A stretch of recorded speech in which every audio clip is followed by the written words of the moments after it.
to the current policy baseline. Everybody got up last night and they were clamoring and yelling very animated speeches about how the Republicans they're using a current policy baseline. How could they ever do that? Well, you know what?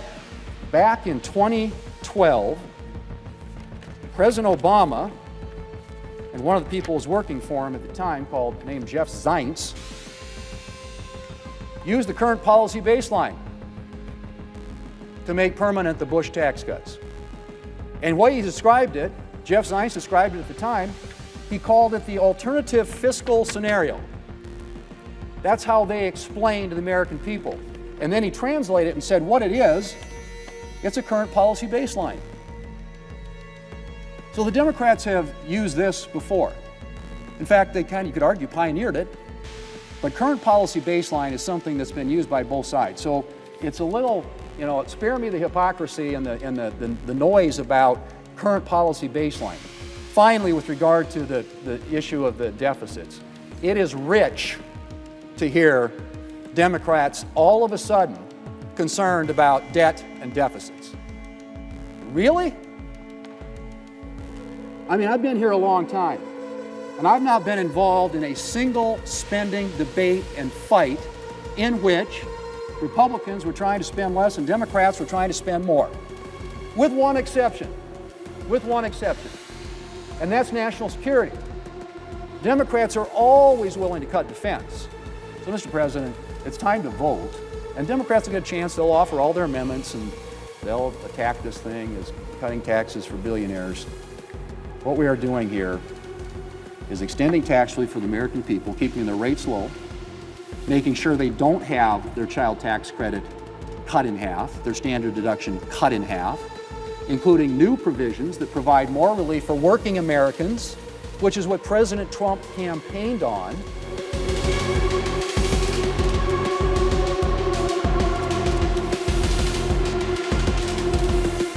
President.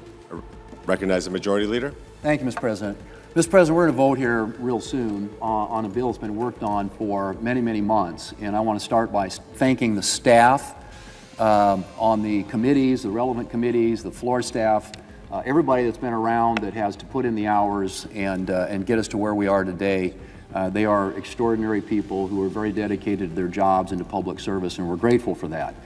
And I will say, too, because we went through the reading of the bill, which the Democrat leader just pointed out was important for people to hear, through the middle of the night, and, I don't think there was a big American audience for that.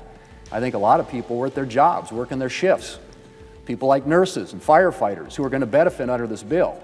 To think that they were sitting there in their jobs watching the bill be read on the floor for endless hours in the middle of the night, I'm not sure what that achieved, but I'll tell you what the senator said, the Democrat leader, back in 2021, when a Republican senator required that to be done. He said this, and I quote, "It will accomplish little more than a few sore throats for the Senate clerks who work very hard day in, day out to help the Senate function," end quote.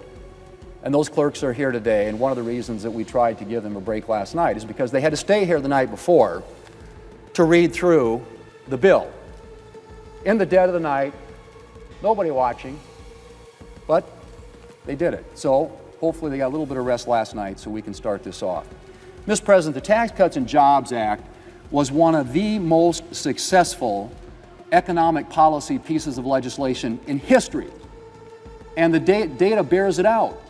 You look at what happened after the Tax Cuts and Jobs Act passed, unemployment hit a 50-year low, poverty levels at record level lows, and incomes grew.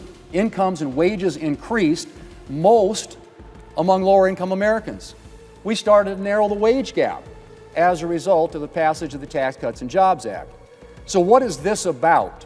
This is about extending that tax relief so the same people that benefited from it back in 2017 and for the last 8 years don't end up having a colossal, massive tax increase hitting them in the face come January 1. Now, who are those people, Mr. President? It's people, it's families making less than $400,000 a year on whom the bulk of this would fall. $2.6 trillion of this tax hike that they're supporting would hit families making less than $400,000 a year. It would hit small businesses to the tune of $600 billion in tax increases. These are pass-through businesses, the businesses who are out there creating the jobs every day. If we don't do this, they're going to face a $600 billion tax increase. That's what we're talking about. And if you want to put it in plain terms, if you're one of those families making less than $400,000 a year, the child tax credit would be cut in half. The standard deduction would be cut in half. And you wouldn't get the benefit that many taxpayers are going to get under the legislation that we're going to be debating today, which would allow tips to go untaxed, allow overtime to go untaxed. So those nurses and those firefighters that are working the long shifts, not watching the bill be read here on the Senate floor, actually get something out of this that makes their families more able to cope with the challenges that they face every day. So the Tax Cuts and Jobs Act was a massive, by any stretch of the imagination, success. And probably no better evidence of that than the fact that the Congressional Budget Office, which has been quoted a lot here in the last few hours, actually underestimated the amount of revenue that would come into the federal government by $1.5 trillion. Estimated the amount of growth, underestimated, the amount of growth in the economy by 5.4%. Dramatically underestimated what it would generate in terms of revenue and what it would generate in terms of growth. So let's just say what this is. And by the way, billionaires next year will pay the same tax rate they're paying this year. The people who are going to get hit with a tax increase if we don't do something are those families making less than $400,000 a year, who are going to see their child tax credit cut in half, their standard deduction cut in half, their rates go back up to what they were in 2017. And in my state of South Dakota, the average family is going to pay $2,500 more if we don't do something to extend the tax relief that was passed in 2017. Now, the other thing that Democrat leader got up and talked about is, they're going to be cutting Medicaid. Mr. President, there are a lot of government programs that haven't been looked at in a long time. We all acknowledge that 75% now of federal spending is what we call mandatory spending, entitlement programs, things that Congress doesn't annually appropriate for. And it continues to grow at an uncontrollable rate. In fact, the growth in the rate of Medicaid spending in the last 5 years has been 50%. That's not sustainable. We know that's not sustainable.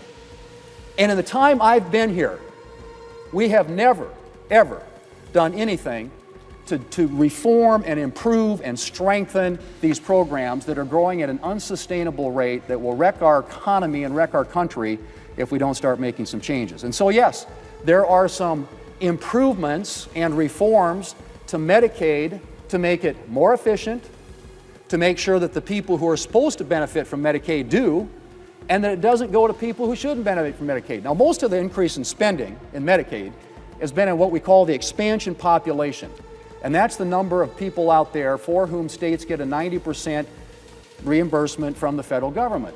And so that has grown dramatically. And what does that represent? It's a lot of able-bodied adults, people who should be working, people who are perhaps, don't need to be getting the assistance that's designed for people who are disabled and low-income elderly and pregnant moms. That's what Medicaid was about. And states have, with the federal government, a partnership shared for the years at a traditional rate. The expansion population is 90% paid for by the federal taxpayers. And so what do states do? They game the system to get more federal money. They add more people to the rolls. And so you have people on the rolls today who are here illegally, you have people on the rolls here today who are not eligible for this program, and you have people here today for whom there is, in that program, for whom there's no work requirement. And so what this does, it makes some reforms, one of which includes work requirements. I don't think that's a novel concept. It certainly isn't a concept that I think most Americans would disagree with. In fact, it was a Democrat president. Back in the 1990s, there was something called welfare reform. Bill Clinton, a Democrat president, proposed work requirements for welfare recipients. And you want to know something? The work requirements in the Welfare Reform Act, passed back in 1996 and signed into law, by Democrat President Bill Clinton had stronger work requirements than are included in this bill. Stronger work requirements in a bill passed, signed into law by a Democrat president than what's in this bill. And proposed, I might add, by a Democrat president. So that's one of the reforms that we're making. And these are reforms, Mr. President, are going to make this program stronger, more effective, more efficient, improve it in a way that it gets the assistance to the people for whom it was intended and not to people who are gaming the system. And yes, we address the issue of provider taxes, which has been abused. No question about it. It's another way to leverage federal money, get more federal money into the state coffers, and the states have used it for things not just to cover people, but also for other reasons. And you like states like New York and California who've gamed the system. So the whole issue of what we're doing with the Medicaid program is to get rid of the waste, fraud, and abuse, make it work in the way in which it was intended, to cover the people for whom it was intended, and to make sure that we have work requirements included there. To the current policy baseline. Everybody got up last night and they were clamoring and yelling very animated speeches about how the Republicans they're using a current policy baseline. How could they ever do that? Well, you know what? Back in 2012, President Obama, and one of the people who was working for him at the time, named Jeff Zients, used the current policy baseline to make permanent the Bush tax cuts. And what he described it, Jeff Zients described it at the time, he called it the alternative fiscal scenario. That's how they explained to the American people. And then he translated it and said what it is, it's a current policy baseline. So the Democrats have used this before. In fact, they you could argue, pioneered it. But current policy baseline is something that's been used by both sides. So it's a little, spare me the hypocrisy and the noise about current policy baseline. Alternative fiscal scenario, he called it, and then he went on to explain current policy baseline. Finally, with regard to the issue of the deficits, it is rich to hear Democrats all of a sudden concerned about debt and deficits. Really? I mean, I've been here a long time, and I've not been involved in a single spending debate and fight in which Republicans were trying to spend less and Democrats were trying to spend more. With one exception. And that's national security. Democrats are always willing to cut defense, but never want to cut anywhere else. That's my experience. And I think it was borne out a couple of years ago when Democrats had then what we have now, which is unified control of the government. They had House, Senate, and White House, and so they had an opportunity to use reconciliation, which they did twice. One of the bills cost $2 trillion. The other bill cost $1 trillion. And it was all spending. And that, ladies and gentlemen, is a fundamental difference between us here. And I understand that. We have different views about the role of government. Democrats like government. And one of the things we know about government is when you send money to Washington, money is power. And when you send money to Washington from the American taxpayers, that means Washington has more power. It has more control. And Republicans fundamentally have believed that it's better if you allow the American people to keep their own money, that you distribute power out of Washington, D.C., back to state and local governments who are closer to the people and can make better decisions that are more informed by what's actually happened in their individual states. And so when we use reconciliation to keep taxes low, and by the way, that's all we are doing here is extending current tax policy. We are preventing over a $4 trillion tax increase on the American people. And when you vote against this, that's what you'd be voting for. Now, a good example of this spending issue was the 2011 Budget Control Act, in which, authored by a number of people, including Senator McConnell, they created a super committee, equally represented on both sides of the aisle. And they met for a long time to try and come up with some ways that we could come up with ways to reform entitlement programs. And of course, what happened? They deadlocked, because every Democrat voted against it, every Republican voted for it, and it even included some revenue increases, which is something Democrats are always for. So getting up and talking about deficits all of a sudden, honestly, is kind of mind-blowing, coming from this side of the aisle. What we are doing here is extending existing tax policy, using a current policy baseline which was used by the Democrats, President Obama, Jeff Zients, no less than a little more than 10 years ago. So, Mr. President, it's time to vote, and Democrats will get a chance. They'll offer all their amendments, and they'll attack this thing as cutting taxes for billionaires. What we are doing here is extending tax relief for the American people, keeping their rates low, making sure they don't have their child tax credit cut in half, their standard deduction cut in half, including new provisions that provide more relief for working Americans, which is what President Trump campaigned on. No tax on tips, no tax on overtime, lower taxes for seniors, for Social Security recipients. These are all targeted at working Americans, working families. That is first and foremost about what this is about.